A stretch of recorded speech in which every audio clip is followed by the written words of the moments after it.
In 1917, Toribio Mejia Cespe, a Peruvian archaeologist, was flying over the Nazca Plateau when he noticed something incredible. Massive line drawings, known as geoglyphs, stretching 175 square miles. Turns out, these artworks, which depicted a monkey, a spider, plants, and more, were created around 500 BCE. What had compelled people thousands of years ago to work so hard to create images of the natural world? Some believe it may have been part of a spiritual practice, while others think it was functional, showing the locations of water sources. But whatever the purpose, this much is clear. Human depictions of nature reveal as much about the people and the societies who made them as they do about nature itself. Hi, I'm Sarah Urist Green, and this is Crash Course Art History.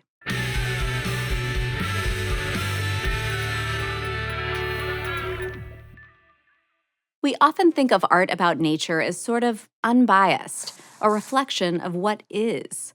Often beautiful, sometimes cliched, but not political usually, or deep, or containing hidden meanings. And yet representations of the natural world are just that, representations. Somebody had to pick which part of nature to include, what to highlight or exaggerate, and what to leave out.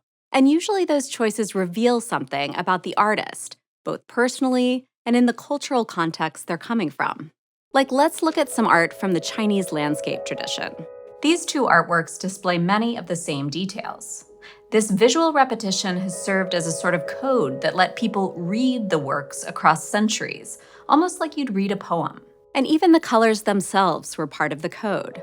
Since as early as the 400 CE, soft blue and green color palettes have been associated with dreamlike, magical environments where humans live in balance with nature, an aspirational state in the religion of Chinese Taoism.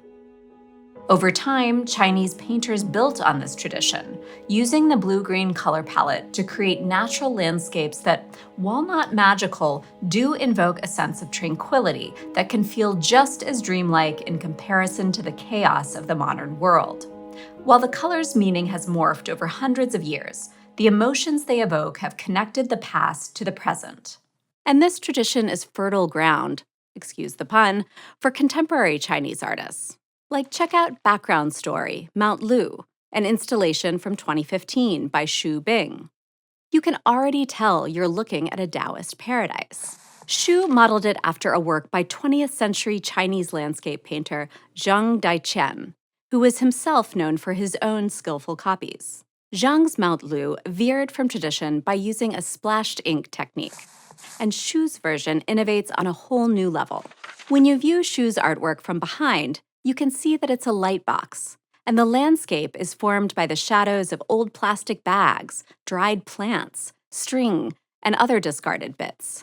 This world doesn't quite vibe with the Taoist understanding of nature as an ethereal spiritual realm, as it calls attention to our current waste-filled reality.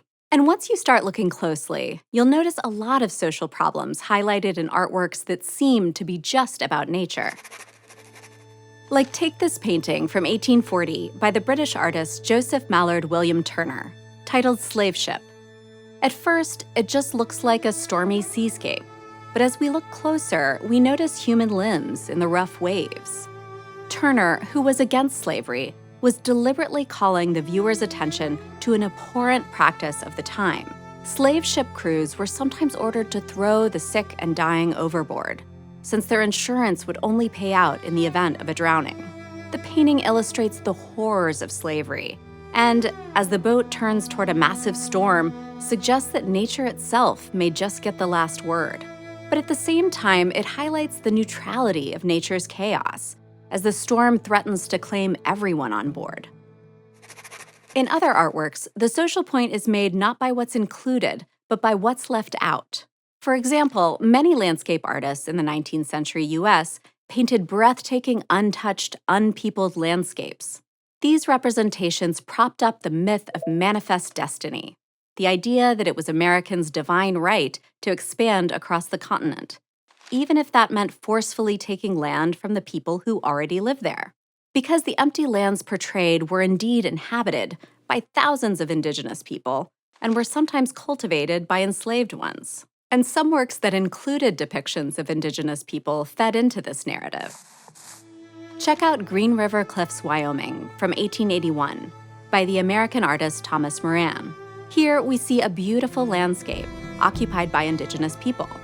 Seems like an improvement, until you realize Moran journeyed to Green River, Wyoming on a magazine assignment to paint the American West as it was. And at the time he arrived, Green River was a bustling railroad town. But Moran left out the schoolhouse, hotel, brewery, and even the railroad. He just mentally photoshopped the whole thing and copy and pasted in a scene of imagined Native American people on wide open land. Scholars argue images like this would have resonated with white audiences at the time, who were reading popular novels about the wild American West and the allegedly uncivilized Native American people who lived there. If Moran had depicted a town, it would have gotten in the way of this popular idea of the West as an open frontier, rife for expansion. Portraying Native Americans would have only added to the sense of wildness associated with manifest destiny. This goes to show that representations of nature in art aren't exactly neutral. They're not just look out the window and paint what you see. Like all art, these works are shaped by the perceptions and biases of each artist, along with the culture and time period they come from.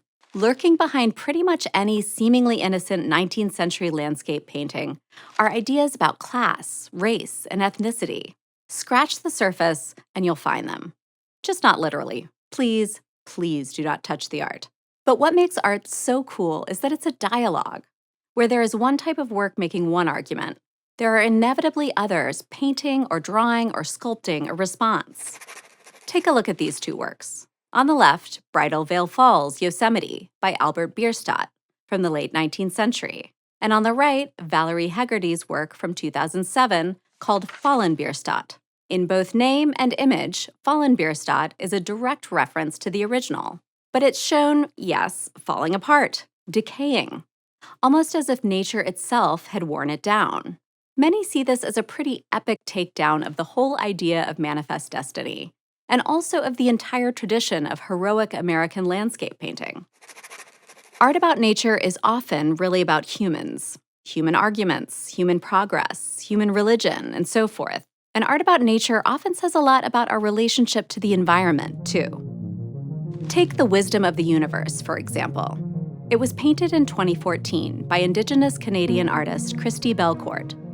She filled the canvas with images of native and endangered plant and animal species teetering on the brink of extinction. Belcourt's work is inspired by the intricate floral beadwork of the Métis people, and it looks like it too, but she's rendered her designs with tiny dots of paint. For example, it's common in traditional Métis beadwork for all the visual elements to be connected to one another by stems or tendrils, and you can see how Belcourt follows that style here. These interlacing lines emphasize the interconnectedness of life, which is exactly what Belcourt was going for. In her artist statement, she writes, "All species, the lands, the waters, are one beating organism that pulses like a heart. We are all a part of a whole." So the work shows us not only what we risk losing due to environmental and human violence, but also our connections to each other and to millions of beings that came before us. This last one takes us back to where we started, with land art, which really began to take root, pun intended, in the later 20th century, as a way to encourage audiences to consider their relationships to the natural world. In Storm King Wavefield, American artist Maya Lin took an area once neglected by humans and reclaimed it as a habitat for native grasses. These fields of tall vegetation also provide shelter for area wildlife. This is what you could call a site-specific artwork, meaning it was designed for a particular site and doesn't usually make any sense if you move it. Lynn worked with a landscape designer and a horticulturalist to create what she calls a living sculpture, reshaping a gravel pit in New Windsor, New York, into these giant waves of earth. The artwork spans 11 acres, which you can take in from a distance or explore by climbing up and down the hills. You can stand on a ridge or relax in a valley, surrounded by rolling swaths of green that were made to the scale of real ocean waves. Even though we're dwarfed by nature, Lynn's artwork is a reminder that we humans still have the power to impact the natural world, for better or worse. We can use that power to turn nature into parking lots and gravel pits, or we can create a thoughtful, mutually beneficial relationship with it. As we've seen, nature and art have been intertwined in many different ways across cultures, time periods, and from artist to artist. And regardless of how sleepy or innocent some of it might seem, nature in art and art made of nature often makes arguments, whether religious, social, environmental, or all of the above. And it makes us stop and consider this thing we call nature. From ancient carvings to landscape paintings to living sculptures, there is so much to discover in art that's of and about nature. If you only stop to smell the roses? No? I'll workshop it. In our next episode, we take a look at the ways that art has created and strengthened community through the years. I'll see you there.